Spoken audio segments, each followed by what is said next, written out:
So we were contemplating Yasna 32, uh, stanza 10. And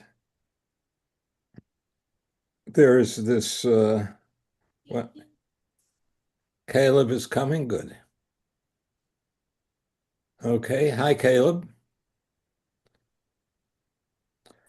Okay. So back to 32:10, um, which is a verse about Halma, uh, which is indicated, the word Halma is indicated as a wordplay on the first two words, that person, moreover, or that person, something, me, how ma, uh, equals Halma as Halma. Okay? Yeah, Uh, that was in your Gershevich article. I'm sorry, Bill? I said that was, I think you first published that in your Gershevich article in the Oh, Festschrift. yes. Yes. Yes. Uh, then I published that again in one of the volumes of the European Society for Iranian Studies, what is now the ECIS, that was published in Italy. Um, it was in one of those volumes. I published the second article uh, on Halma. But yes, I did publish that in that elusive little volume in honor of Gershevich, uh, published by Mimesis Simorgh. That's the one you mean. Uh, Lovely cover on that, by the way, but Yes, it is. not sufficiently distributed. I'm glad you have it. Um, and the reason I thought it would be appropriate to publish that there is that it was, in fact, Gershevich's uh, discussion of this passage in which he compared Yasna 9, 29 with our present verse. That gave me the idea of uh, which which that not there's not just a kind of parallelism of this matter of uh, whatever Shishtim Wainanghe Augda amounts to, where you have uh, and the following Gam Ashoibia, uh, that phrase, uh, not merely as Gershevich thought, is a kind of correlation across the texts, whatever the details may be, but that in fact this entire stanza goes back to uh, the equivalent. I mean, in effect, goes back.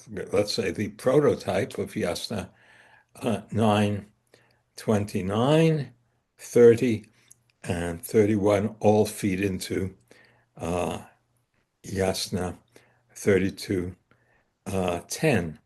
Uh, in short, I said, well, if there's a correlation, let me look at the two passages and see if there's anything more.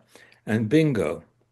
So I was able to conclude that uh, Zarathustra knew the Ul form, the proto form of uh, at least the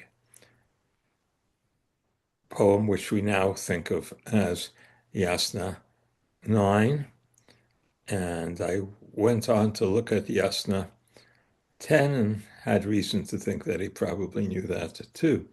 Uh, I don't know about Yasna 11, um, But so we have an example of a pre-Zarathustrian text that we can contemplate as something that Zarathustra knew. That's sort of nice. Um,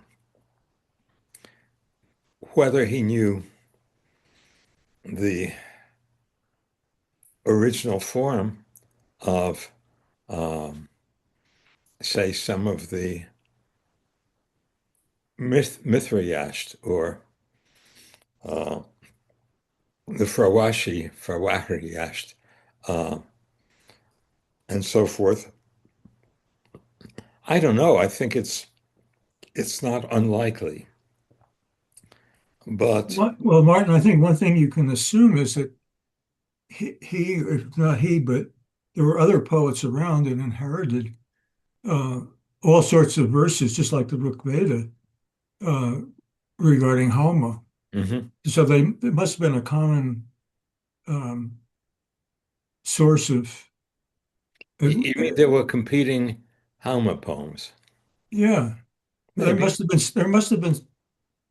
I mean, think how many Soma Pavamana hymns there are in the Rig Veda. There must have been a May, lot. maybe, but it's interesting that the one that he knew is the one that became part of the uh, post-Western tradition, post-Gothic tradition. What do you make of that correlation? I don't know how you'd prove that. Oh, I mean, unless you suppose, well, there were common verses that he knew and other poets in northeastern Iran knew, no, okay, and granted. um, I mean, granted that possibility. yeah, Uh, it's an interesting question. I mean, I never really uh, thought about that. Um, how many poems in honor of Halma were circulating? But at least what I am saying, I can point to three successive, what you'd call them, lines. Yasna 9, 29, 30, and 31 uh, that feed into this uh, poem. Obviously, when I say Yasna 9, I mean the Vorlage, the earlier uh, um, form mhm. of that poem. I mean, there is much in the Hamiasht which is later, but the Yeah, it's kind of a hodgepodge of different materials. well, some of it specifically addressed Zarathustra's opposition, uh, which they must have somehow known about by making, Zarathustra a worshiper of Halma and giving him the whole, having Halma appear and give Zarathustra the whole lineage of Halma worship, uh, beginning with uh, Yima's father, uh, uh, Wiwanghuan, or Wiwanghuat, however you want to set that up. Um, so, you know, obviously that's post-Zarathustrian. Um, but there is a core of that which can be reconstructed, and I've done some of that across a few articles. Um, can reconstruct as octosyllabic verses. Hmm. Not all Hamyash uh, can be so treated, but I think the older verses can be, with a few minor emendations here and there, uh, restored as octosyllabic verses. I, Anyway, I agree with that. good, good. I don't know, uh, so I can't fully answer your question, but at least if we look at the present, uh, so to speak, Yasna 9, we can say that a number of those verses uh, were known to Zarathustra and reflected, albeit in a parodic, in the manner of a parody, uh, parodic manner, in our stanza 32:10. Um, so who knows? I don't know what other poems were circulating, but we know that that must have been a biggie because Zarathustra decided to use it, and it is what survives Hmm. in our Western tradition. Um, Speaking, by the way, of the Rig Veda, uh, there is a phrase here. I do believe it's the phrase that is uh, in not here, but in the uh, Hamyash, which is repeated a few times, which is uh, um, strike your weapon. I think it's against that greenish thing, uh, which in Yasna 9 is uh, Zarim Wadar Jaidhi. Jaidhi. Strike, imperative, uh, originally Jadi, so I say Jadi because of the umlaut there. Uh, And that was part of the poetic repertoire because you get in the Rig Veda, yes, Jahi. yes, well, you get those three words collocated, but in a Yeah. slightly different order. That was what I was going to say. So, yeah, and you can find uh, that verse in, I think Watkins quotes it not in the context of the Hamyash, but in his whole Vedic killing a dragon business. Uh, so that phrase with words in a different order uh, does occur in the Rig Veda, and that's kind of interesting. Um, yeah. So Zarathustra um, rearranges the lexical content of part of Yasna 9, or the Proto Yasna 9, and turns the Hamyash, as it were, against itself. Okay. And he uses the Davic word for I. I'm sorry. I said, and he uses the Davic word for I. He not only, okay, so I mean, I think that's part of the let me back up subversion. on that. And the phrase in question uh, is he says not he but the Hamyash says ma zam winoit ashibia ma gam winoit ashibia with a root with a rhyme gam of zam and gam. Uh, may he not optative see the earth with his ashis, and may he not see the cow with his ashis.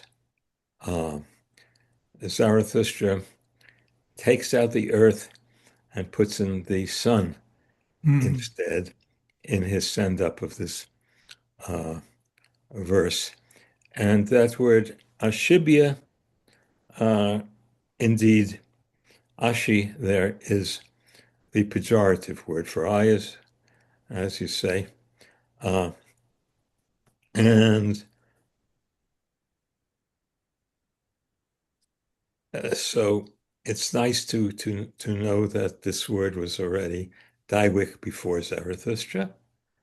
Uh, Moreover, earlier in that very line, um, there's a curse against the person in terms of uh, his not having power of his legs and his not having power of his hands.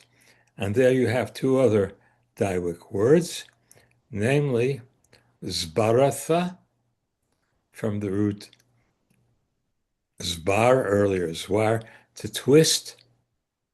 So legs are the twisters, twisteroonies, as it were. You're Uh, hobblers, I guess. I'm sorry? You're hobblers. You're hobblers. Yeah, you can do that. Fine. That's good.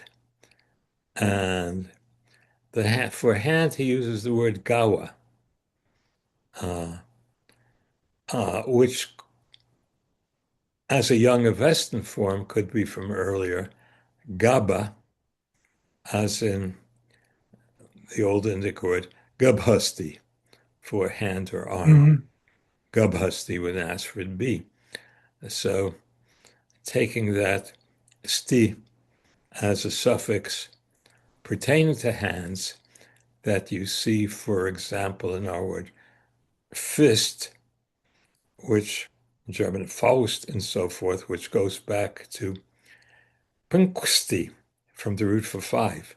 Yes?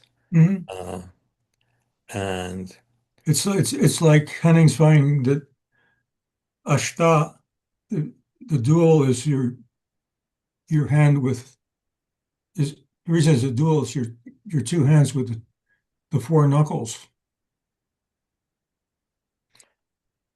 I was thinking of the st suffix, though. Yeah. Oh, so you mean, so you're taking the word for four fingers, which Henning showed lies behind the Indo-European word for eight, the dual thereof. Yes. So you're taking that from aksti with a sti. Is that what you're doing? Yeah. Uh, okay. So, Well, so that would have a sti suffix too. I was thinking also, then that's why you get octo, which is an old dual. yes, yes, yes, yes. Henning, first in an article called uh, an astronomical Chapter of the Bundahishn. chapter of the Bundahishn. Um, Henning was interested there in a system of measurements that we find in the Avesta that he thought was based on a Hellenistic system. I Uh, think that's wrong. mhm. Uh, he thought, you think he thought so wrongly? No, yeah, because if you look at um, Sanskrit words for measurements, Mhm. they use hands and fingers and cubits, and I Can you think it's show a sort of a natural correspondence? thing. Can you show a correspondence for each unit? Yeah. That's what I'm asking. If you can And show well, correspondence, I haven't looked at this in a very long ah, time, but well, I, that's I that's think I think that's already that's what in the that's what Shubha one has Sutta to you do get that. because Henning believed that he could show a correspondence with the Hellenistic uh, and concluded significantly, therefore, that the section of the Videv Dod uh, in which this word ashti, among others, occurs, uh, is you can date it because it has Hellenistic uh, Yeah. measurements. He may have been wrong. All I'm saying is that's what he believed, and that in the course of that article, he said that Ashti is the equivalent of Greek palaiste. Okay, so this is palaiste, four group of four fingers originally. Yeah, it's related to palm and words like that, but palaiste is specifically a group of uh, four fingers. It's quite interesting that you have uh, related words for wrestling, like the palaestra Hmm. uh, and so forth. And from the idea that the two wrestlers grab each other by uh, this part of the hand, not including the thumb, Hmm. but this part of the hand, so, and wrestle so. Uh, it's a very interesting speculative etymology that arises from that word, that quasi-root palaist, having to do with wrestling. Do you happen to know, Bill, what it is?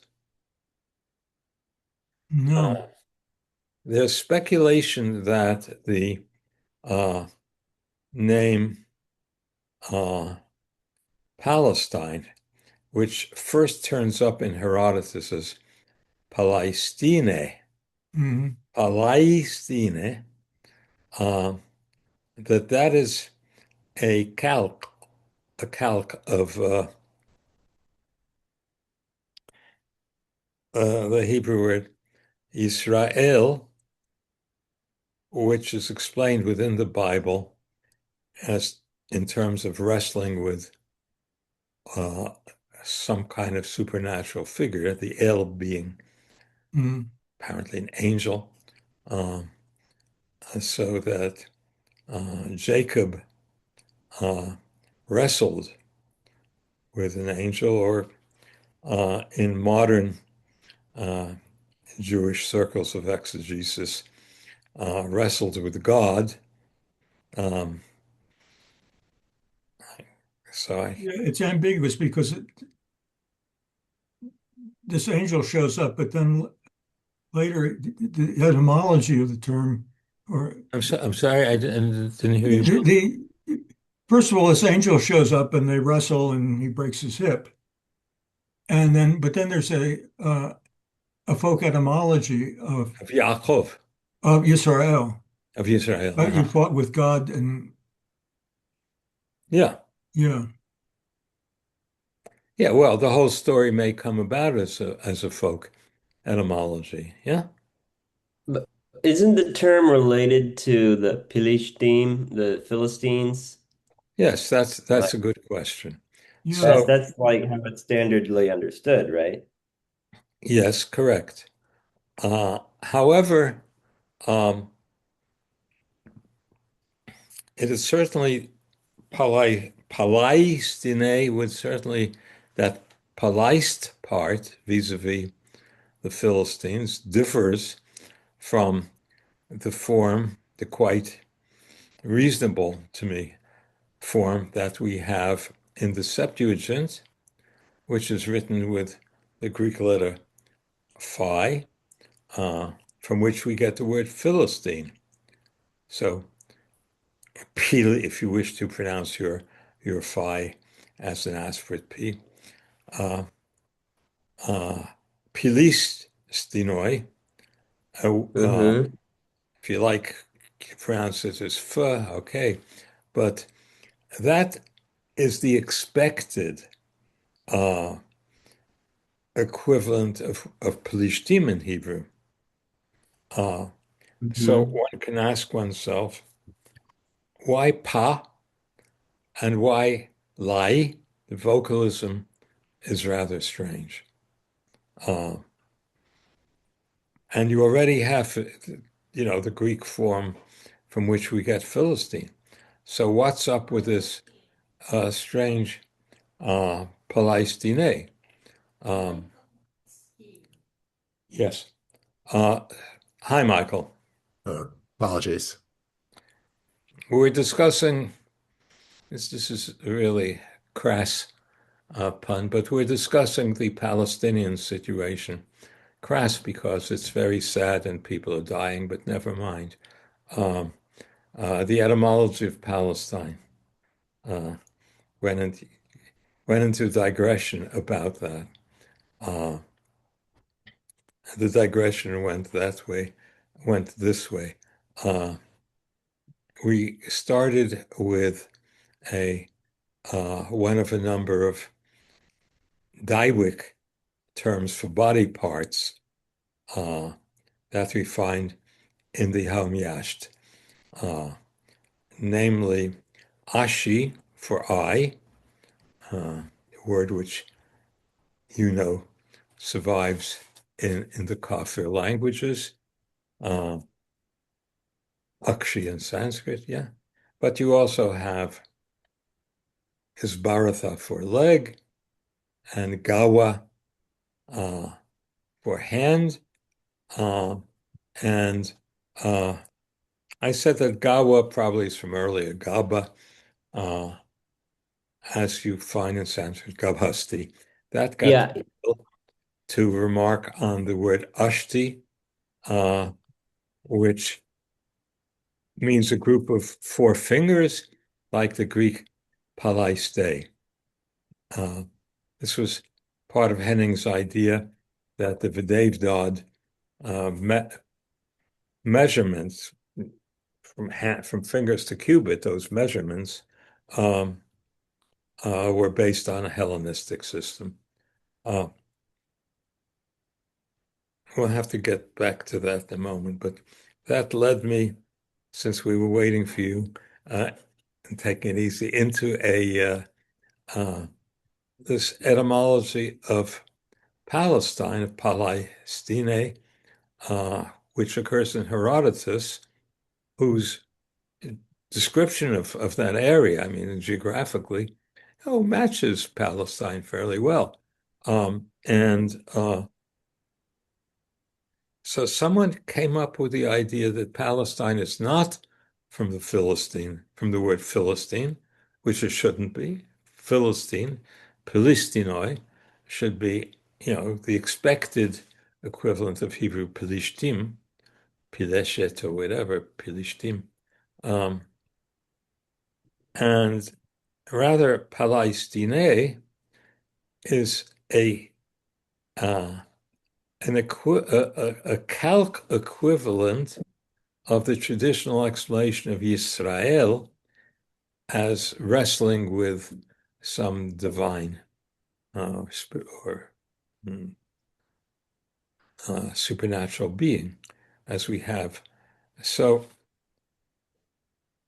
it's a surprising hypothesis, but not impossible that somehow Herodotus knew that, and he or someone calqued on the basis of the word palaiste, that has to do with hand wrestling, uh, calqued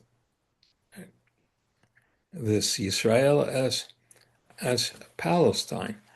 I don't find any serious problem with it once we accept that possibility. Okay. Can I add one thing to that? Phonologically, it's fine. You don't like it. It's not that I don't like it, but there's a new hieroglyphic Luvian inscription. Oh ho! Yes, and it's I think it's from Aleppo, but it refers to a certain king as the king of Walaistina. And that people have compared that with Palestina, but it's with a W. So just Which is a adding bit that of to a the mix. nuisance in itself, no? What's that? That's a bit of a nuisance that it has a W, no? Yes. Uh, I mean, you could say that it represented an F and they But didn't it's have a. definitely Walaistina. It's Walaistina. Yeah. I can find you the reference, but it's It's interesting. I yeah. don't know. Do you have this? Is it conceivable that the same sound is reflected as w?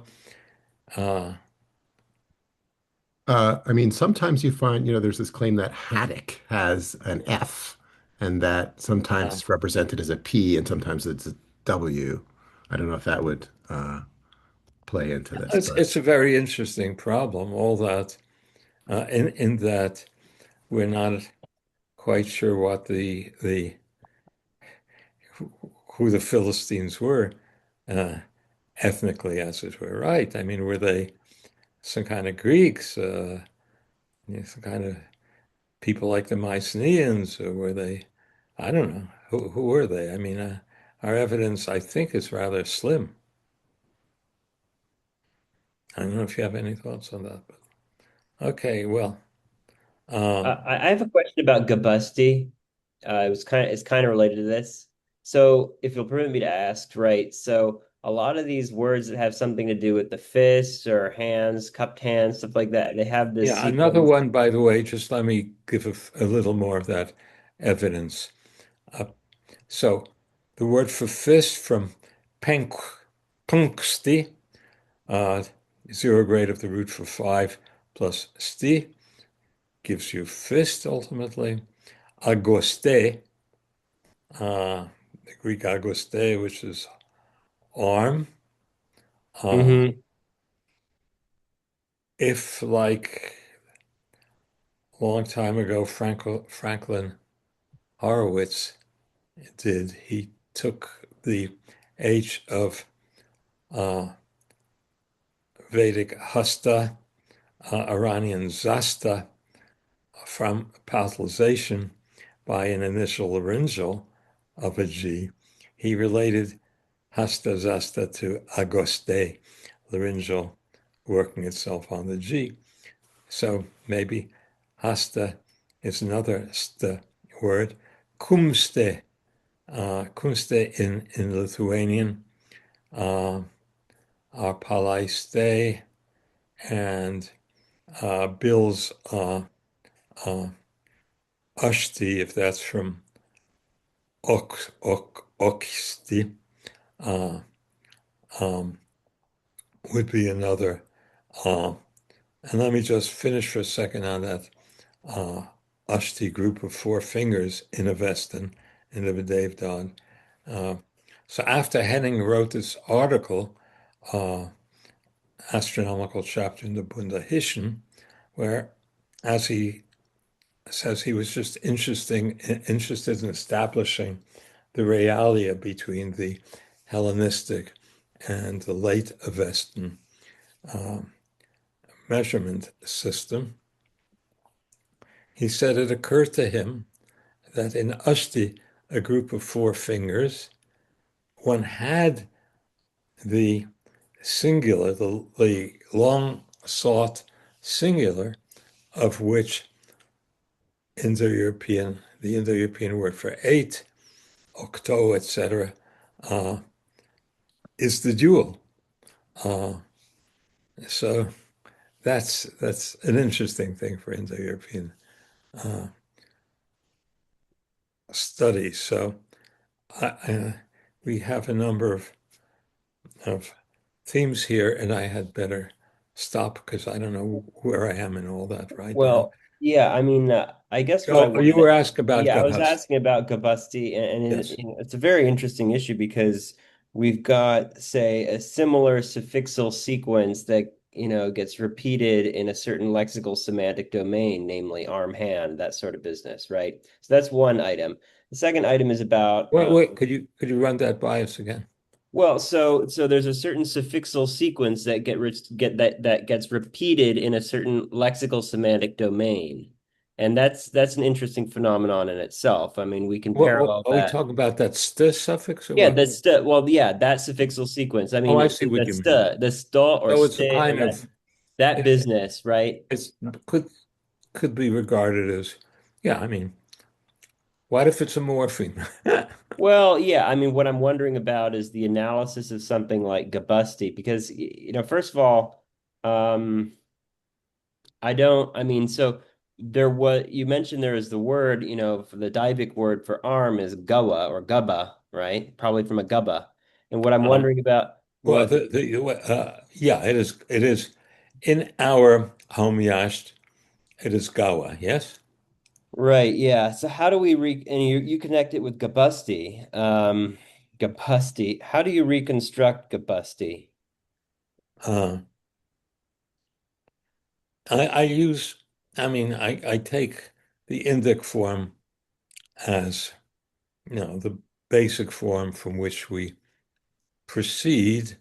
Um, and I separate out the suffix sti for reasons that are now obvious. And so I'm left with gubha, uh, which would ultimately, I suppose, be related to Latin habeo. Um, and from that Indo-Iranian theoretical form, gubha, I say that would have become uh, Old Avestan gubba, and that Old Avestan gubba, which which I think was still operative at the time that the Homiash was composed, um, that became Gawa post, intervocalic B, becoming a W in Younger Western.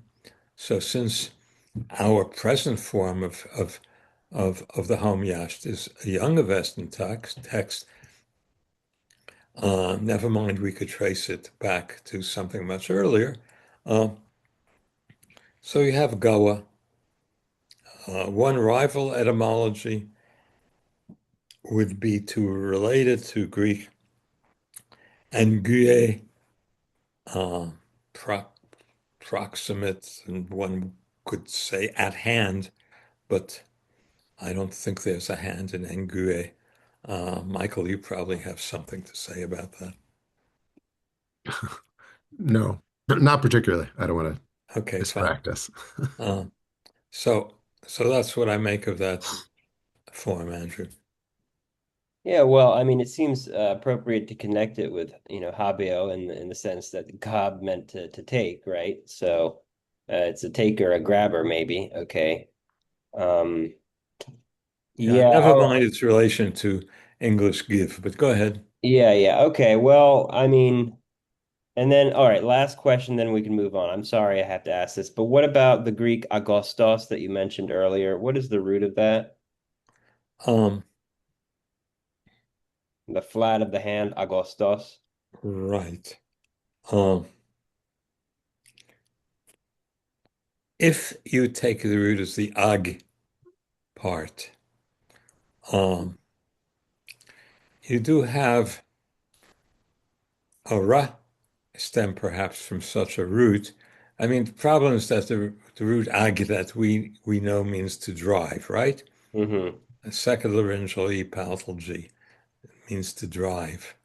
Um, I'm not sure this could be a different root like that, which might mean to grasp, in which case uh, um, there is ag, an R stem that you have, for example, in podagra, which is a seizure of the foot. There's also a cheragra, which is a seizure of the hand. And there are forms in which agra, I think, I don't remember. There is an agreo meaning to grab. Yes, agreo, yes. Yeah, to take. Yeah. But by the way, an old etymology of Auguste is uh, what am I talking about? Agostos. What is the form? The form is agostos. Agostos. A form, an old etymology of Agostos is that it's from agorstos, related to agero. Then one has to think about what's going on with agero, and whether you get the so-called Indo-European repalatal GHER, whether that could possibly be from uh, second laryngeal palatal G, the laryngeal then changing the following uh, unaspirated G into an aspirate, uh, which gets us back to the possibility that Agostos can be related to Sanskrit hasta and Iranian zesta. Yeah, but those words are normally taken from, Powell Ghes, which is presumably Yes, the root of hand itself. Well, yes, not like as in like yes, hand and all that the jazz. Gersa root, uh, Yeah. and that,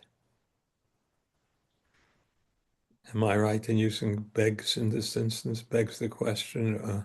I think in this instance I can use the word beg the question of whether uh, that word itself uh, comes from a form with uh, laryngeal GH.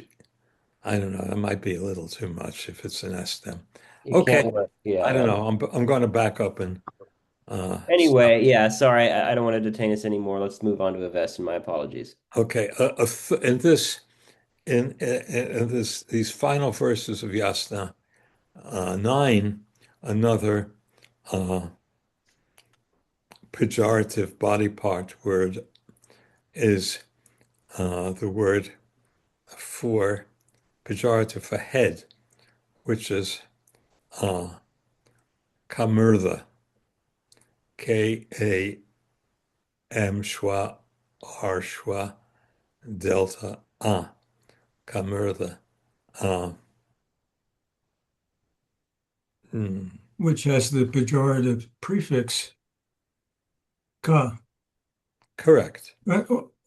Or you get Kim in Sanskrit as well. Yeah, but I Yeah, mean yeah. there are a few examples of ka in Avestan as a pejorative prefix, like what a head. Uh, Or what kind of a head? what kind of a head? Was für ein Kopf, yeah.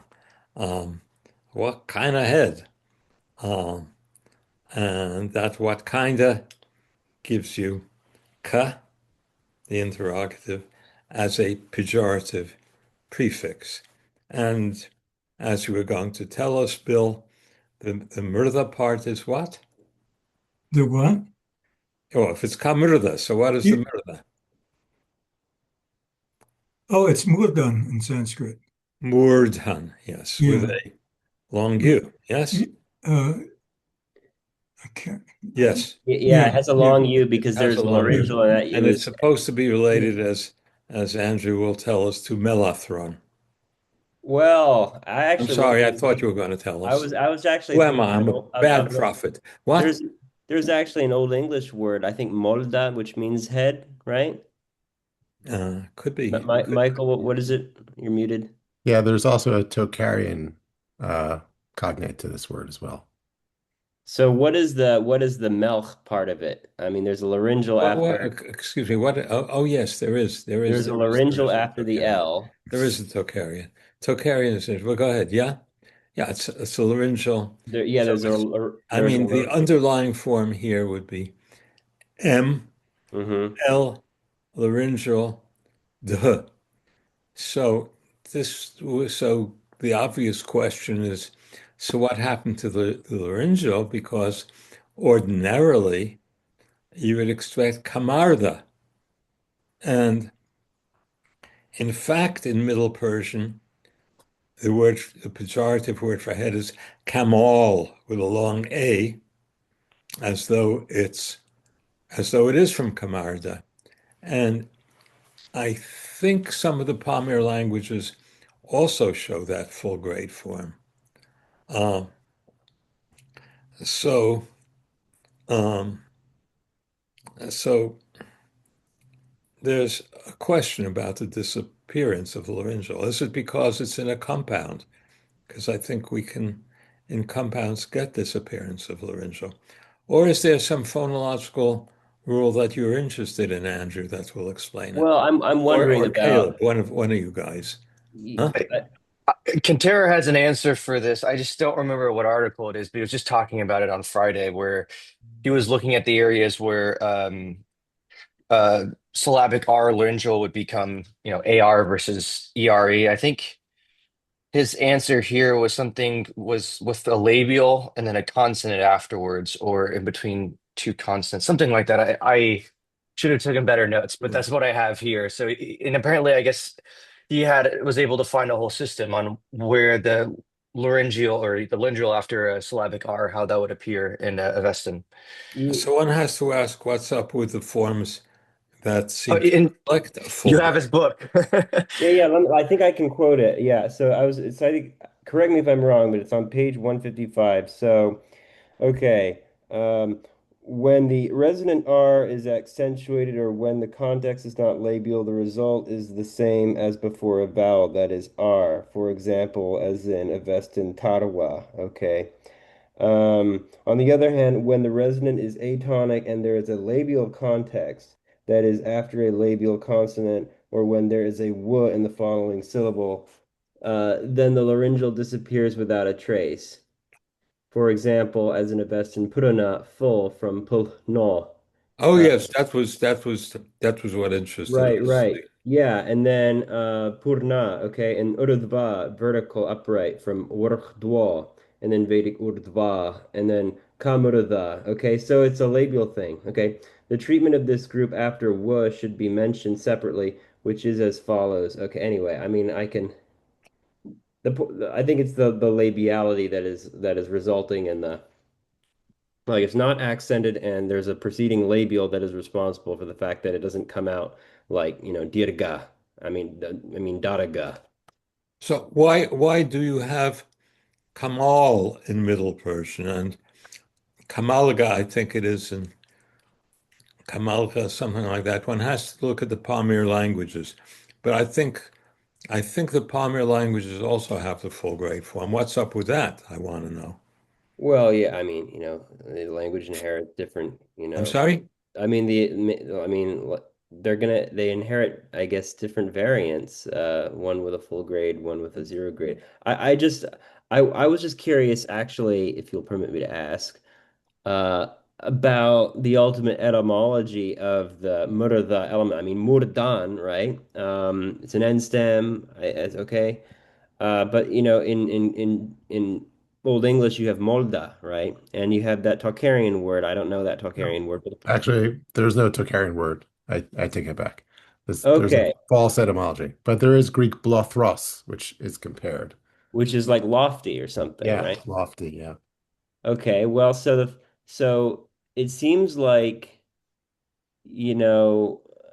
Yeah, so what I'm curious about, yeah, there is a Molda head in Old English. Okay, what I'm curious about is, um, are we dealing with the root MLH2, or are we dealing with the root it's got to MLH3? be H3, right? You have Right. Well, that's the thing. Meloth, But that's the Meloth, thing. Melothrone would support second You laryngeal. mentioned mellothrone, and that's the curiosity here. So what exactly is this head word, because it seems like the DH is part of the root at some level. And Oh, I see what you mean. what I'm wondering about is, okay, I mean, say if you have blothros meaning tall, okay, I mean, what I wonder about is, all right, is that necessarily reflecting an H3 if mellothrone is related? Could it be instead ML actual O and then H2? In which case the H2 is probably of suffixal origin or something. That's what where I would go with this. I'm just curious about that. Anyway, I like, where does this head word, come from? Hmm. Well, I must admit that it's hard for me to talk about it because um, it makes me suffer. You may ask, why does it make you suffer? It's Tell me. No, because no, tell us why. in my youth, at some time, um, I was on a roll finding um, Bactrian words, uh, finding Tocharian words, which are loan words from Bactrian. And at that time, hardly any Bactrian was known. And I came up with a number of reconstructed Bactrian words on the basis of Tocharian. And I don't know, I found some kind of law that governed the vocalic relationships between Tocharian A and Tocharian B. Can't remember what the heck it is, but an article called um, Irano-Tocharica, uh, of which inspired the late Tremblay to write Tocharo-Iranica. Uh, but you know, uh, uh, all the words, and there was a whole bunch of them that I proposed occurred in Bactrian. Turned up, because suddenly we had a lot of Bactrian, not inscriptional, but these scrolls that a collector had, Mr. Khalili, and Sims Williams published them, and so I was vindicated. Uh, but what still rankles is my precise reconstruction of the Bactrian form. I wanted it to be from Camarda. Turns out it's Camirdo with a iota. Uh, what's that letter called? Kappa alpha mu iota rho delta omicron. Camirda with so that's from the zero grade. So the Bactrian word is like this Avestan word. And That word means chief, right? That's not, that's, uh, doesn't that word, is the no, word for no, no, you're chief? thinking of Tocharian. I mean, in, Wait, you're thinking of Tocharian, in uh, which you have Kakmir. Kam Bactrian Kamartika. Kamirda Yeah. means head. Uh, Kamirda means head. okay. Hmm. In Tocharian, you get forms, I think in both A and B, I don't remember, but one of them is strange. It has a two Ks, Kakmir, something like that. Um, Yeah, Kakmart. My Bactrian dictionary, at least the ones that Desmond gave me, does say it can also mean chief, yeah, yeah, yeah, Kamir. chief. Well, in the Bactrian. Yeah, that's what Dirk and Meisterantz, he says it can mean head or chief. Okay, okay. But that may have been, Michael, while you were thinking about Tocharian, because there is this Bactrian loanword in Tocharian. Yeah. Yeah. Kamartike is the word for ruler in Tocharian B. And there is a form with two Ks, In Tocharian A, there's a Kakmart. Kakmart. yes. Yes, Yes. two Ks. And Tocharian B has Kamartike. Yeah, interesting. Yeah. Anyway, well, I recognize that there was a Bactrian word there, except I unfortunately didn't have the precise form. Ergo, I suffer. But enough about me. Uh, so, so where are we?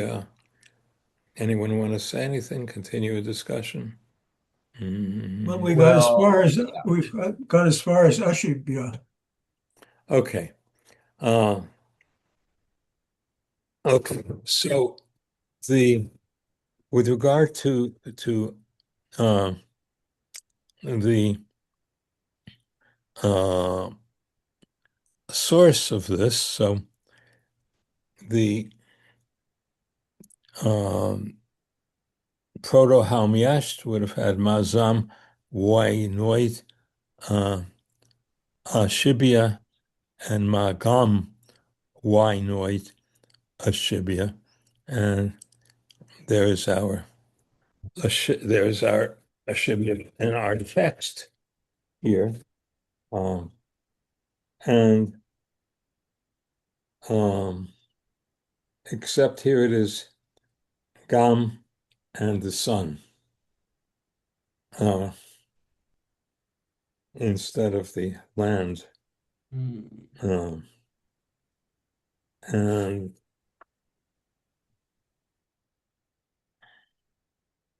this probably is something that's scatological.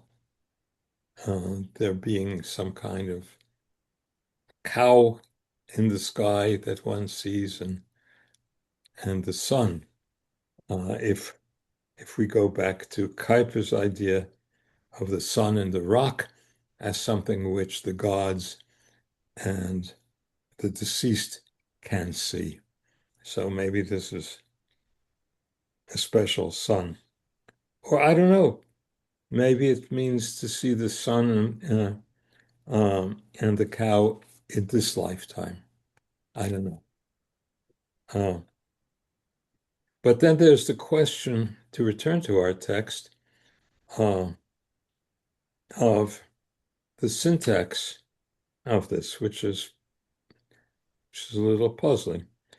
So to recoup that man, na, and if we take it with a pun, with soma makes either reputations, I would say reputations and or words go awry, go astray, Merindat.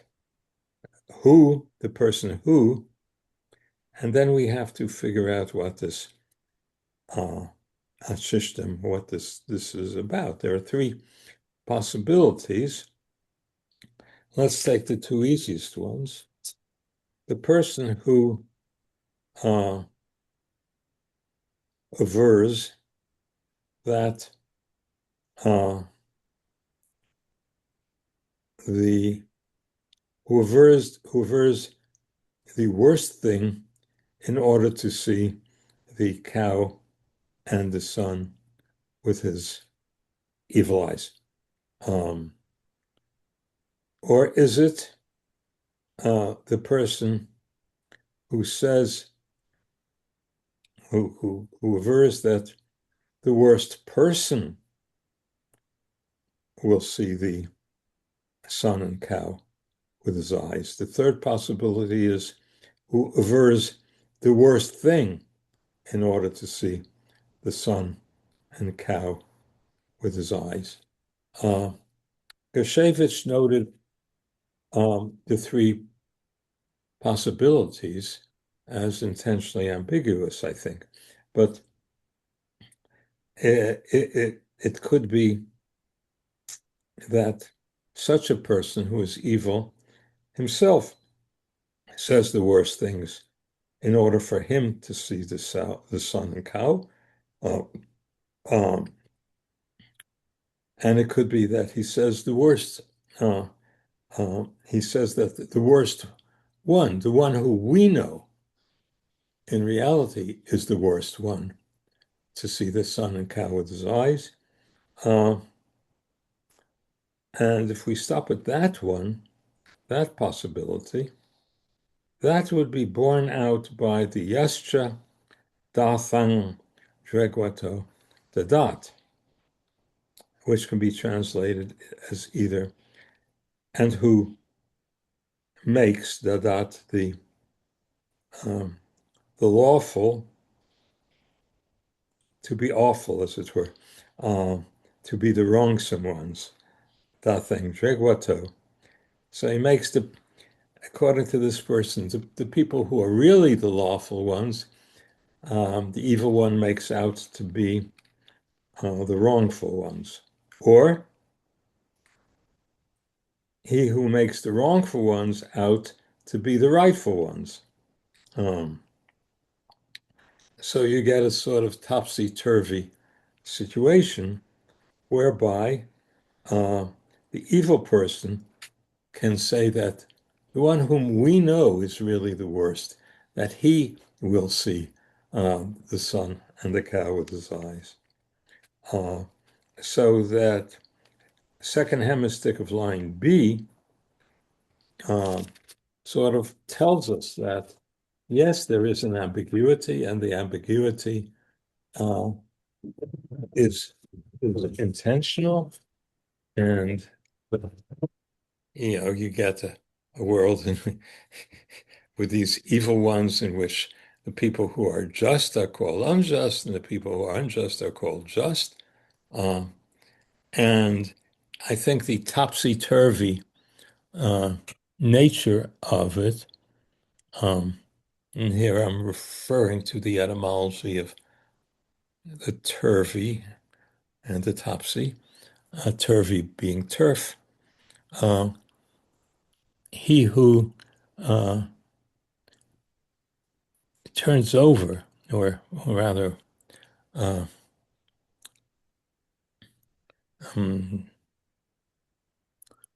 we wapat,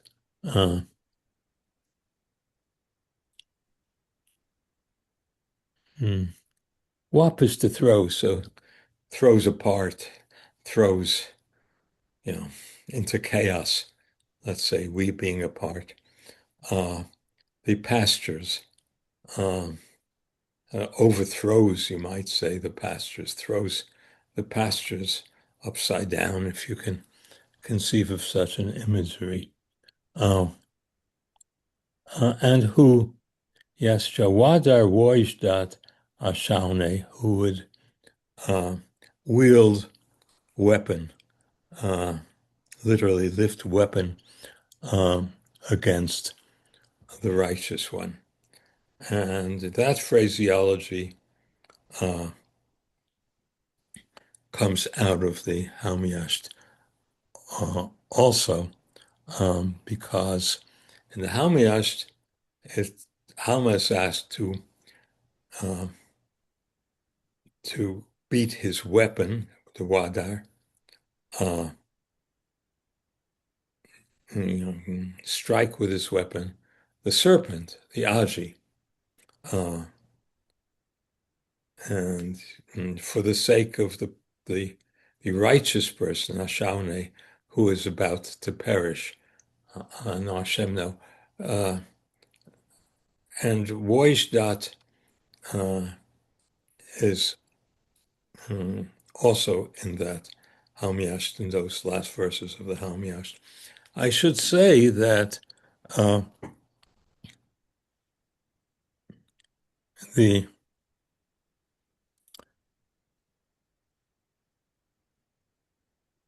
curse is directed against Yo Ainong Haite no Mano Yo Ainong Haite Anang Haite no Kirpam. He who would violate, there you have a denominative from Aina. Maybe it's Ainang Hyati, really. He who would violate or do violence against our mind, mano, and against our body, kirpam. It's interesting that you have a denominative, apparently, aina, yeah, from aina. And it is probably no coincidence that, as we have seen, aina, violation or violence, figures in our text. So all of this interesting word jazz, taking the words out of their original context and rearranging them, is part of what is going on here, and is Zarathustra's way of getting back, as it were, at Halma by a send-up of the hymn to Halma. Before I forget, I should mention also that this alliterative phrase, wastra wiwapat, which is continued as far as alliteration goes by wadar woijdat, which is part of the reconfiguring of this text with these alliterations on Zarathustra's part, that the phrase itself, wastra, we wapat, um, I think echoes uh, an adjective used in the Hamyast of that Aji, of that serpent, namely, he is wisho wipa. See, not wap, but wipe, and wish poison. He he casts um, poison back and forth, something like that. Um, makes mm, yeah, poison bounce all around. Uh, um, so that wisho wipa is sort of uh, echoed by wastra uh, wiwapat. So I think. So that would be an example of um, use, reuse of the proto-Helmiasht uh, at the phonic level, not quite at the lexical level. Okay, I sit here, I sit and take questions if there's remarks. Do you see in Vivapat a double entendre? In other words, if you take Vup to so, Oh, to S O somebody who's a S O decent W, yeah. pastoralist will sow the seed, but he's using it ironically as to destroy. I know WAP as to throw. Can it mean to sow? I think so. Hmm. Yeah, it can also mean to strew. Yeah. Well, you're going. Yeah. Throwing, yeah. With we, I thought it just meant throws it apart, something like that. But uh, so I should ask you, do you see it as a double entendre, Bill? I do. I think he's I reminding you see. what a good pastoralist should do. But these guys, or Halma, um, is destroying, and he plays Hmm. on Hmm. by Hmm. with a prefix v. Hmm. He plays on the notion of up as sow and to destroy. It's interesting. It's possible. I didn't think of it, but you did. Uh, and could be. Um, so Can I that's ask another. about the word datha? About which word? About the adjective datha, righteous, that, Oh, yeah. oh. Um, I mean, yeah, it occurs a number of times uh, in the Gathas, and interestingly, all of the attestations of Datha uh, correlate in my scrim charts. Uh, you're asking about the formation, however, of the word Datha. well, I'm wondering if you I think would it's just say related to that it is datha. it's from Data with a laryngeal. Okay, Yeah, I believe that. Yeah. yeah. So it's from Data. I mean, is it related to like the word for law? Oh yeah. Yeah, that's what he's saying. Yeah. Yeah, okay. It's laid down. Hmm. Is that Um, So it's a rata yeah. type from data. Sorry? It's a rata, like the Sanskrit rata chariot, which we usually say is Yes. from TH2, derived from Yes. a EH2 Yeah. stem. Yeah. Yeah. There must be some parallel formants. I can't think of any, but I think there are. And very clear ones, Hmm. apart from Iratha. Um, yeah, but that definitely. Uh, Maybe patho, the genitive of panta. Yeah, but that's within a paradigm. I mean, where you have a noun plus uh, an as an attributive kind of suffix, something like the famous Khan or whatever it is. Uh,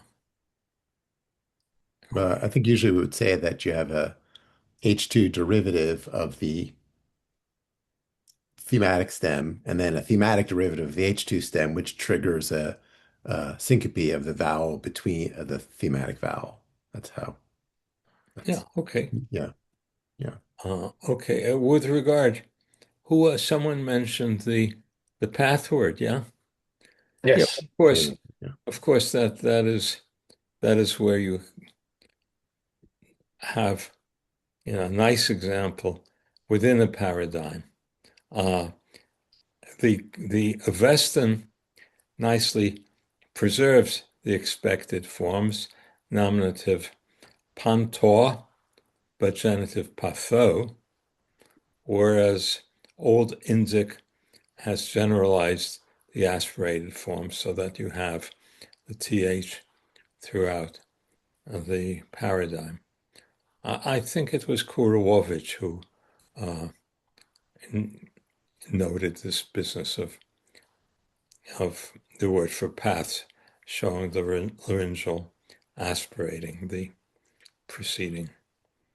Uh, What is the significance of an H2 stem that is amphikinetic and derived from the root, ultimately the root P-E-N-T, meaning to go? What is the significance of that?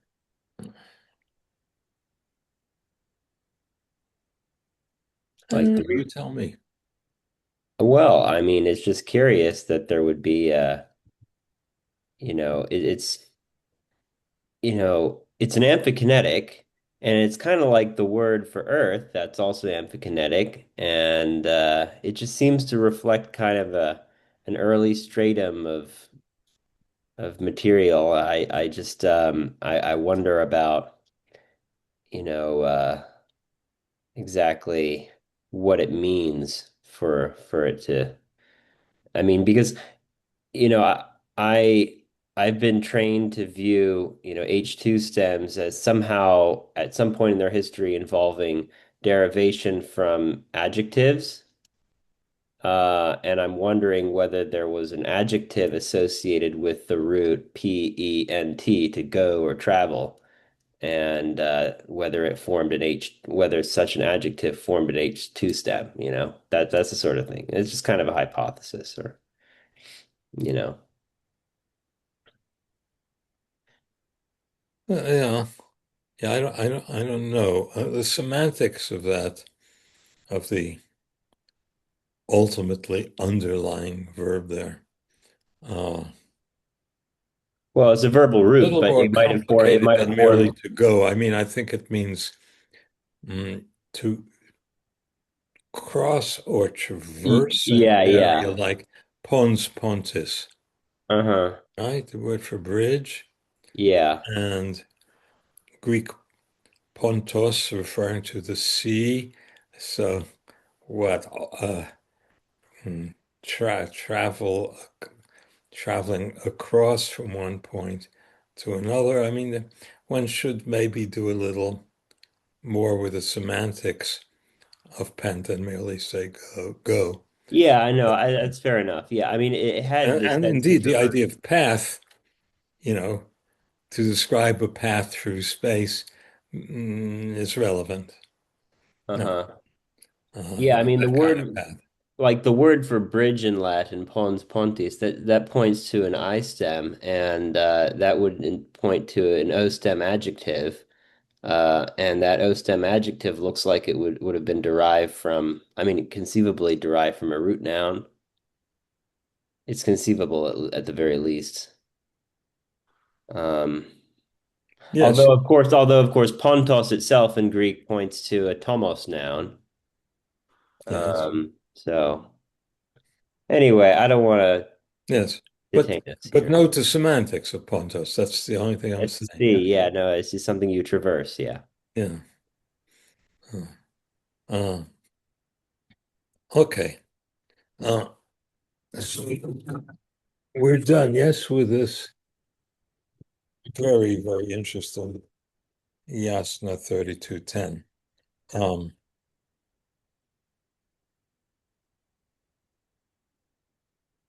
and again, Wadar occurs in the Avesta only in the Hamiasht. And I think the same, yes, the same is true with Wojda, to raise, except that in the Hamiasht there's a preverb that's Iri Wojda. Um, okay, so then the continuation of this Ma uh, ellipsis Marunda Vinyasa 3211. Those those guys, indeed, or whatever, uh, make life go the wrong way. Now, does that Ma mean my life, or does that there mean moreover equals Sma in Vedic? Um, I'll settle on Sma there. Um, who those Dreguanto, uh, those wrongsome guys, uh, who the perfect form, plural, uh, who mm, make a show of uh, of their greatnesses, meaning of their wealth, perhaps, uh, of their great things, who are the very, very interesting form, the Anhuischa and the Anhawascha, uh, the milords and miladies, as it were. Um, now, let's leave the ladies or the miladies to the side and just look at this word, Anhawascha, which would come from Ahawascha, yeah? Uh, plural of Ahu, uh, a lord. Um, now, I think this is the only place in Iranian where you have a word Ahu, meaning lord. There is in Yasna 9, you have Ahu with Ratu, but I think Ahu there is not a lord or anything like that, but it means existence, the world, as it does throughout the Avesta. Uh, and here, Ahu seems clearly to mean a lord. And what I think is going on is that this is an old word for lord, uh, which has become pejorized. So it's not any old lord, but a pejorative lord. And then you have feminine anhui next to it. Uh, and I think that the word uh, asura, ahura, is really the same word, but uh, redeemed, as it were, to the positive realm by the addition of the suffix ra. Yeah, here's a question for you, if I may. I Oh, don't by want all means, because this Okay, Ahu as Lord opens up uh, a lot of questions. But what so question do you so have? the phonological question is, um, given that Ahura is related to I guess this uh Onghuascha. Okay, so Oh, oh wait, that yeah. Ahura is related to? Yeah, so Ahura is related to Onghuas, right? So what Wait, I'm what, what what you're saying? What this Anguascha is a plural of a word Angu, which is no no from Ahu. what I'm wondering about is given that Ahura is related to this word Ahu. Onghu, Okay. uh why don't we get the so-called rhinoglotophilia? It sounds so peculiar. Why don't we get this phenomenon in the word for Ahura? Why don't we get it in Ahura rather? Um, Why don't we have why don't we Onghura? have Anghura? Yeah, why don't we have that? Why is it Ahura Mazda? Why don't we say Anghura Mazda? Um, It's only between two A's, right? That you get the insertion of the velar nasal originally. It's only between two A's. That's what I thought. Like Okay. ahai, right? For is, Uh, will be. okay. um, So so here is it so it is well, you between do have the word for consciousness, which is Ong, Onghu, feminine, uh, in which uh, you have the word Senghu. Well, wait, no, that's a different thing. Forget that one. Uh, I don't know, Bill, do you have anything to say about that? Why not Not Anghura? offhand. I'd have to go poke around a little bit.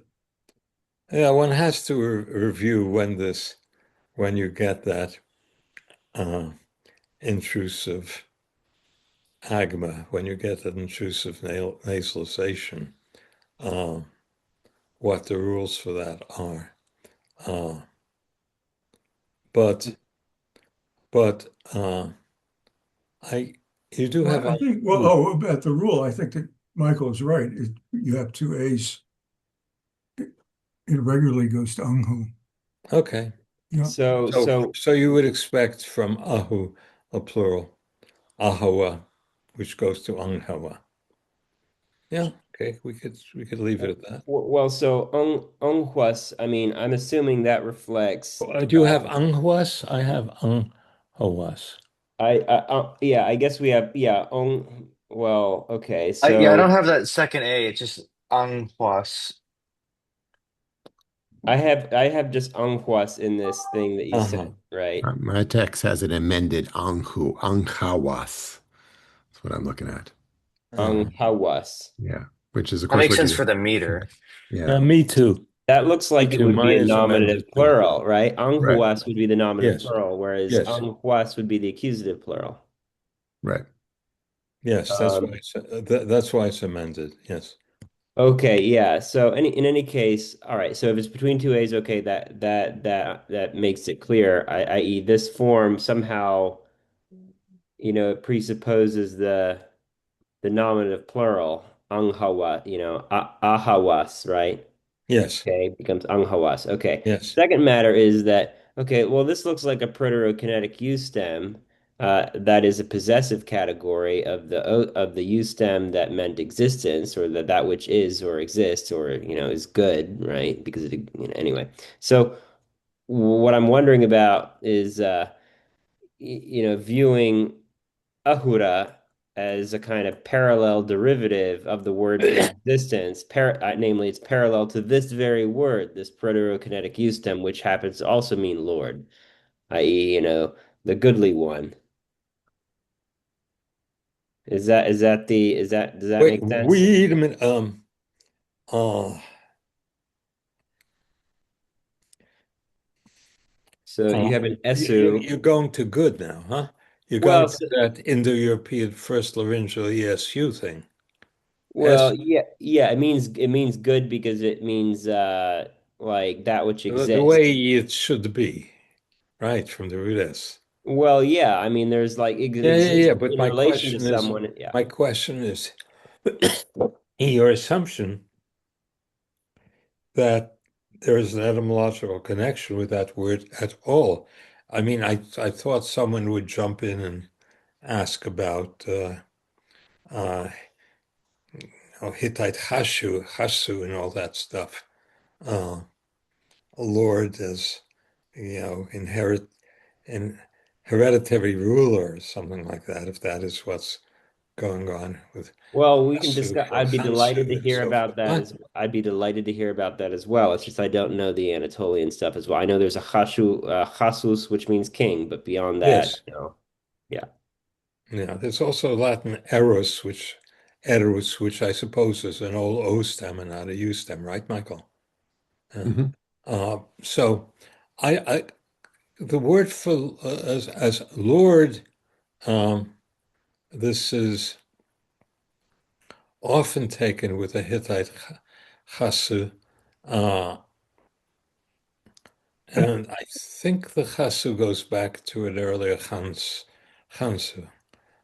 So susa for ns, um, and uh, in which case this, if ahu, Lord, is related to that, um, well, it would be an Indo-European syllabic N, therefore becoming an A in Indo-Iranian.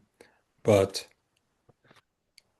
would the N uh, turn up from an old syllabic N in Hittite, uh, like Michael? So could Hansu? Yeah, I don't know if that has to go back. I know the facts about NS and MS are very complicated, but there's a verb chas, which means to give birth to somebody, to Yes, engender. that's why I said hereditary ruler. Yeah, Yeah. and then there's a word hamsa, which means like offspring or grandson, and Yes. that's also their I think alluvian. Craig Melchert rejected its connection. Someone's did. I think Craig did Hmm. Yeah. with the M form. In any case, the chasu is usually taken with the root to give birth, and I think that is usually thought to have a nasal in it. Yes. Yeah. Yeah. Yeah, I mean the thing is, I mean if we're getting the word for Lord, right? So I mean Latin eros, for instance, is connected with at least this is what Alan Nussbaum thinks that eros is from the root of being, but it's basically it's an O stem derived from an H2 stem derived ultimately from the root of to be. That Hmm. is, it's someone who has goods, and the goods are the things that Uh-huh. exist Uh-huh. for someone, right? So, hiparchonta or eonta, the things that Uh-huh. exist Uh-huh. for someone, right? Uh-huh. Yes. And if you have them, then they're good, right? They're one's goods. So, there are various ways to get Lord etymologically. It's just, um, Yeah, and I'm sorry I forgot about this possibility with Eros. Um, and there's an adjective because eus in I Greek because meaning I noble. wrote uh I wrote about this recently, and I took it with the chasu word, but I wish I had given it more thought. I'm not going to change it now. I don't think, because the article is in its very last changes. I mean, I could ask the editor, but even if she said yes, you know how it is. You, you're done with something, you don't want to go back to it, but it may be relevant. I will still stick to my guns saying that asu is a Peterized archaic word, and that asura uh, is a derivative, therefore. Then you could ask me, why is the Vedic accent asura, not asura? And I don't know, you could get some kind of reshifting, I guess. Well, yeah, I mean, it would be the retraction of the accent to make it a substantive. There you go. The Lord, the There you go. i.e. the one with goods. There you go. Yeah, if it is indeed the one with goods. But anyway, yeah. Well, thank you for that that insight. Mm. Okay, thank you. Yeah. Still, this is this word would then belong to the uh, pejorative vocabulary. Yeah. So they make a show uh, of, um, or they have made a show of their uh, greatnesses. So Teuchit are the Drigwanto who make a show uh, of their greatnesses. Those lords and ladies, if you want to invent a pejorative word for lord and lady, I don't know. I would say those my lords and my ladies Oh, through and these the are these nominative plural or yeah, are these they're not okay, yeah. So they're glossed incorrectly as accusative plural in the thing that you sent us written by someone else. I forget, but anyway. Sorry. by Uesuga, Uesugi. Yeah, the ones dealing wait, the words for lords and ladies, the anhuishcha. Anyway. How does he translate it, Andrew? The childless ladies and men. Right? Does he take it as the object of Well, Chiquetar? well, yeah, they're just glossed as child. They're glossed as childless, accusative plural feminine. Do I hear you saying without child, childless? Yeah, they're anyway. I'm just going off of this thing here. We all are. This is what we're using. That's Uesugi. Childless. It's probably from Asu. He's taking it from not giving birth. Yes. Must be what he has in mind. Yeah. I I Well, don't you think can just interpret this any an way you interesting want. idea. I just don't think so. Yeah. He says I Vedic wouldn't know. Asuru. Yeah. Well, childless because they rip off the inheritances of others. I guess that's you know, that's the reason to think that it could be from, uh, but the form unbegetting as childless, uh, to me it's just too complicated. I don't see it. Wait, is this I mean, Su the same as Avestan Sawa benefit, or is this a different root? No, it's who, the verb, the root, which means to give birth, like Yeah, Sanskrit su, Greek, the Greek sasuva. word for son, which is huios. Yeah. Uh, Now it's interesting that that word is actually a pejorative. The derivatives of it in the West are pejorative. There's hunu, uh, which which is pejorative, you know, mm, spawn, spawn of something, hunu. Uh, we don't use that word enough. Oh, that's great. Sorry. you like spawn? Yeah, I like spawn. That's a great that's a great word. Uh, so her horror stories kind of they like the spawn of Cthulhu, if you're Lovecraftian, or even if you're not. Okay. Um, yeah. Well, that was all very interesting. Uh, Humbach um, had thought when he wrote this 1991 thing that it meant lords and ladies. He says the alleged ladies and gentlemen. He says alleged ladies and gentlemen. Anyway, through the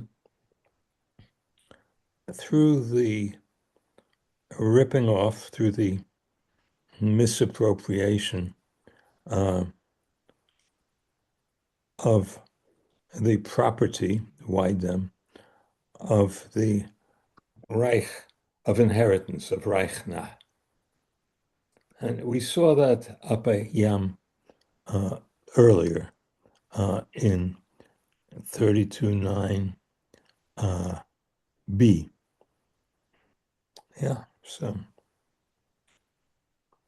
here we have it again. Of course, payati, the yati would be from yimti with syllabic M becoming a. If I haven't said it before, I'll say it now, that in the obligatory connection between 8 and 9 as central stanzas of the poem, uh,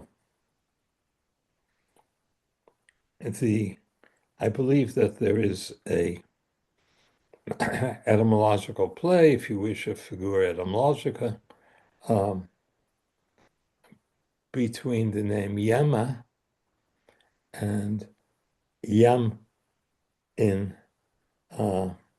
the in Upper Yanta in Upper Yanta from Yamta in 32.9. And I've charted various equivalents of Yama, and I think some of them do have forms of the root to grasp. So there is at least between 32.8 and 32.9 a play on Yam as though Yam were the root of uh, Yama. We know, of course, that Indoranian Yama goes back to a form with an initial laryngeal, second laryngeal, um, uh, which refers to a pairing or, well, a duplication, yeah, that imitate and all those words, chima, substitute, imitate, all those things. A nice Indo-European root, second laryngeal YEM, whence the word for twin, apparently nothing to do with the root yem, meaning the grasp. Once upon a time, I thought a twin because you somehow grasp two things together. Nah, that was wrong. Okay, so through the ripping off, the misappropriation of the property of the rightness, um, those persons who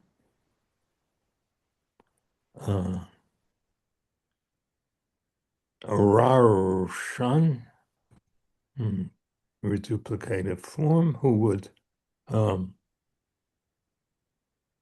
uh, pull or something like that, rip the root would be ra, who would pull, rip away the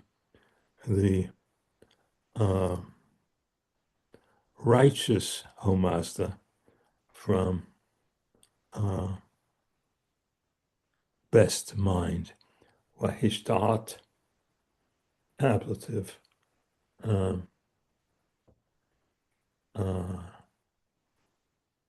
manangho, ablative.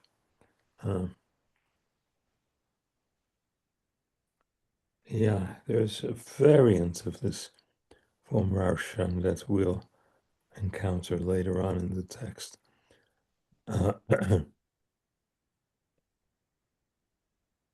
Yeah, I don't know if that rar,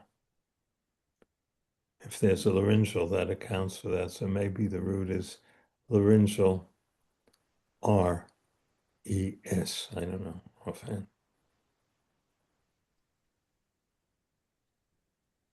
Semantically, the idea of making things go the wrong way in the wrong direction, pulling the righteous away from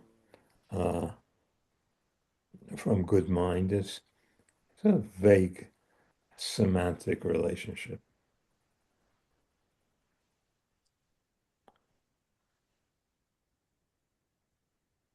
Oh yes, and here's our wrong hayan in the next next verse,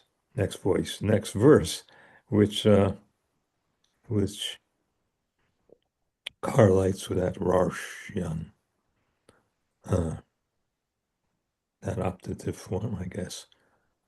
Roshan, uh, Ronghayan. Uh,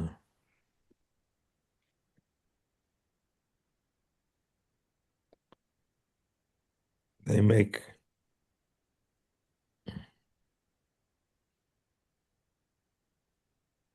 uh, who make mortals, I don't know, fall away, something of the sort. Wrong. Uh, through their speech, they make mortals depart from uh, best action.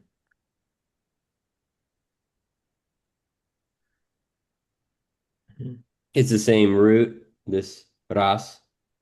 You know, suddenly I'm no longer sure if it's the same Ra. I thought it was. Could be. Like I should have looked that up again. I think it is. I think Bakes has it as R.A. laryngeal. And there's something in the, I don't know why he phonemically reconstructed in the previous line, Rarushan as having two laryngeals or hiatuses in it. But if that's the case in the Ursh, yeah, then it'll be reduplicated. So I think it is. And I think I'd have to double check what Humbach does, but it makes sense to me, those both being two different. Yeah. Uh, so what makes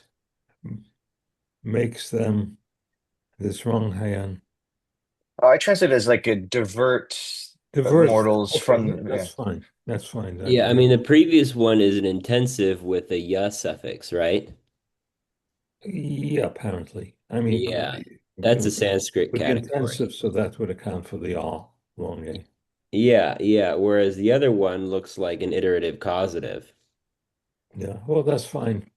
I think you're right. So we have a root laryngeal R E S, and I'm wondering, Yeah, and you're saying laryngeal because of the Rarsh, yeah? well, I'm saying laryngeal because it's kind of a dogma that Proto-Indo-European did not have initial R.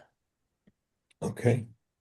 I don't know if that is something that, all of us here believe and whatever. I'm hoping, happy to discuss that or learn All of us about believe that. that? I have no opinion. Yeah. I mean, you have an opinion, Michael, as to whether an initial R. Well, I believe that there's no good evidence that there were any Indo-European roots which did not have an initial laryngeal Okay. before the R, but Okay. very hard to know, really. Anyone else weigh in on that? Um, yeah. I I mean, what could this root be connected with outside of Avestan or outside of Indo-Iranian? I'm afraid I haven't looked, Huh. but one can look. I'm afraid I haven't. Sorry. No, not to worry. But easy enough to look that up. Okay. Uh, okay. To those, IBO does Mazda. Mazda says the worst things, namely against those who uh, divert the life of the cow, the vish, genitive, with the utterance or oath of what I think should be or wash from our root urwaz again. Not urwachsh, but urwaz. There being in manuscripts an alternation, uh, even in the word urwachsh, which means to stride forward. Some manuscripts have urwash, and I think this is urwash uchti, uh, and prone anyway to become urwash because of the cluster uchti, I'd say. And I think so. This is the bliss oath, uh, urwash from urwaz, uh, and or the uchti can mean declaration. I like oath because I mean ucht means oath, but never mind, it needn't mean oath. But there is, in our, of course, 32(1)C, I think the way the Daiwic party says those words, well, of course, they speak falsely. So this refers back, I think, to 32.1C, but here we have the extra element of the vitality or life, Jotu, or Jatu, of course, of the cow, which is now being diverted. Interesting that we have Geush, yeah.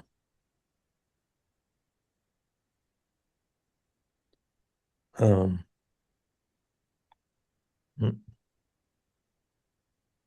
through which things, the Karpan chooses, yes, Karpa, Warta, Karpa Warta, 2 syllables, realized as Warata, chooses Grahma over rightness. And dominion, Kshatra, and the wrongness of whatever Ishnam is, or Ishanam. So there are a few difficult words here, and the syntax is a little difficult, and the meter has to be straightened out. But there is this word Grahma, which occurs in 2 succeeding stanzas. So the question is, what is Grahma? Uh, uh, you have the Uesugi there, Andrew. Wasubi? Yes, I do. And so what does Uesugi have for Grahma? He has GR long schwa HM long A. What does he say it means? Oh, I'm sorry. Those due to which the Katapan chooses grass. Mm, Grass mm, over truth, and the mm, power/dominion of those having sought for themselves deceit. mm. I mean, the grass is, yeah, okay. I think that's Grass, just oh, Humbach. grass is what we used to call grass, weed. Yeah, yeah. They're smoking something. Earlier generation Mary Jane. Yeah, yeah, It's nice exactly. for marijuana Mary Jane. Um, yeah, so Humbach had the vague idea that Zarathustra was against, well, I don't know, it was homo, whatever it was, and some drug, grass. You know, but what? He's etymologizing it as grass. Um, the history of this, you know, what Grahma means, it's a long story. Um, I think, well, Henning thought it meant something like riches because of Gram in West Middle Iranian, Gram, Gramag, I should say. But I think that comes rather from the root to be heavy, doesn't have to do with, it's not from Grahama. Uh, I wrote two articles uh, in which I gave my opinion of Grahma, and I'll send them to you after class. Uh, but um, yeah, I took this word uh, as meaning oppression from a root, Indo-Iranian root, grass. Not sure what I did with the original, whether it was GH or whatever, but um, a root meaning a call Iranian grah, meaning to press down on. And I offered scrim charts and related it to um, the word grast. That means it's an Armenian. It means the pack that is loaded onto a beast of burden. And I think the idea is that uh, you tie on this saddle pack. So the idea is mm, imposing a weight. And I think grahma, from a root grah, to press down, means oppression. Um, so I should say, I'll send you all those articles uh, afterwards. Um,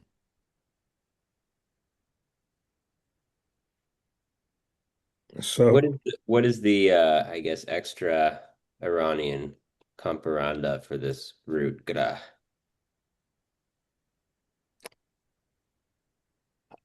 you know, uh, I mean, when there's sun, I can't think with. there is a grastis in well, no, it's different. But there I don't Oh, know. there's Gres. Look up Indo-European Gres, Gres. So I was suddenly, the sun makes me not think I'm getting sun suddenly on the page. Should shift around so I can at least, just a second, sorry. Uh, he who says the sun is, There's a gres which means I, disgust or excuse me a second. horror, Pardon me, hold on.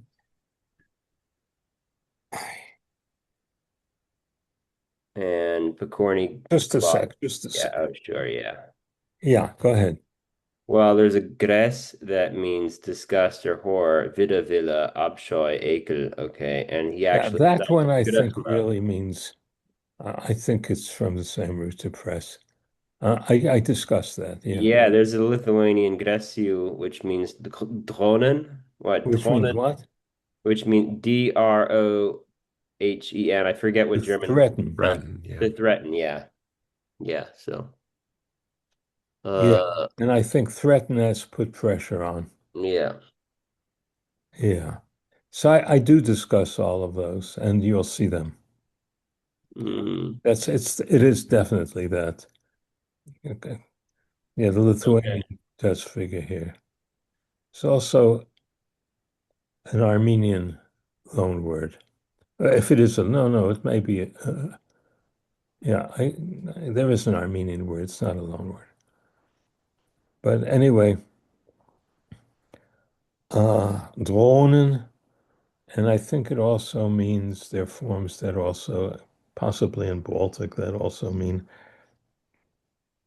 to get bored of, to get tired of. Uh, and I have parallels for boredom coming from oppression. Um, yeah, sorry I didn't send you those in advance, but I'll do so as soon as we get done. So the Karpan chooses uh, oppression over rightness and also chooses uh, the domination, it chooses domination and the drudge. Uh, now we have to see what to do about this. Just a second about the meter.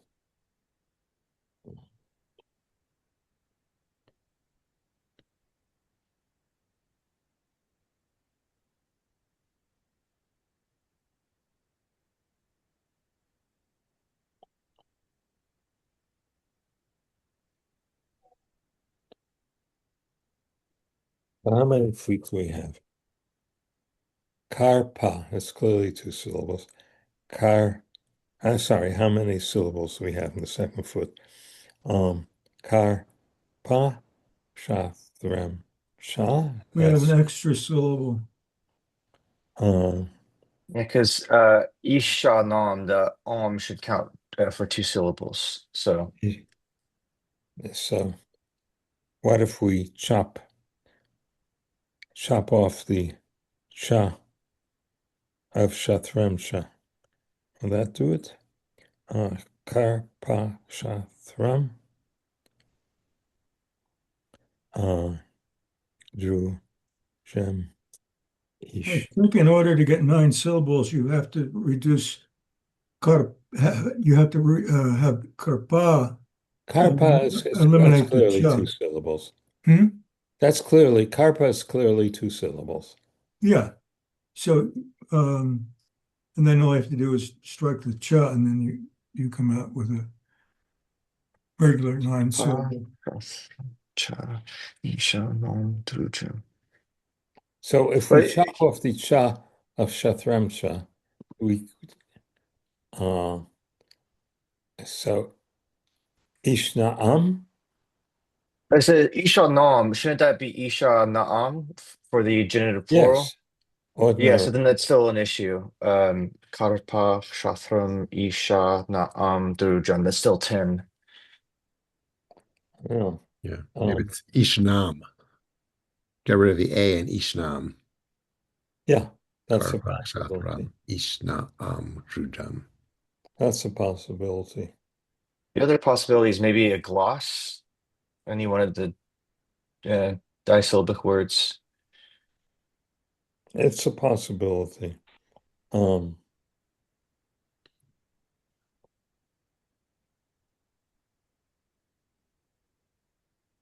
but what is the inserted gloss? Is it the well? Is the shanam?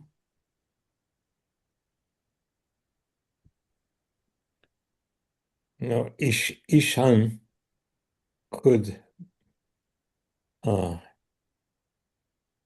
could be he who possesses power. Yeah, a laryngeal yen uh, derivation from Ishan. Uh, uh, one might even conceive of a word Ishna, accused of Ishnam.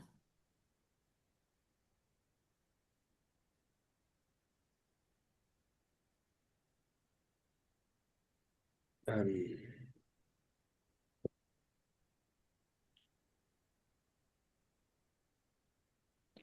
And if you do have ishan with han suffixation, um, what would the genitive plural of that be? Could you get ishna'am from a stem ishan? Maybe. It would be rare archaism, right? Rare, rare.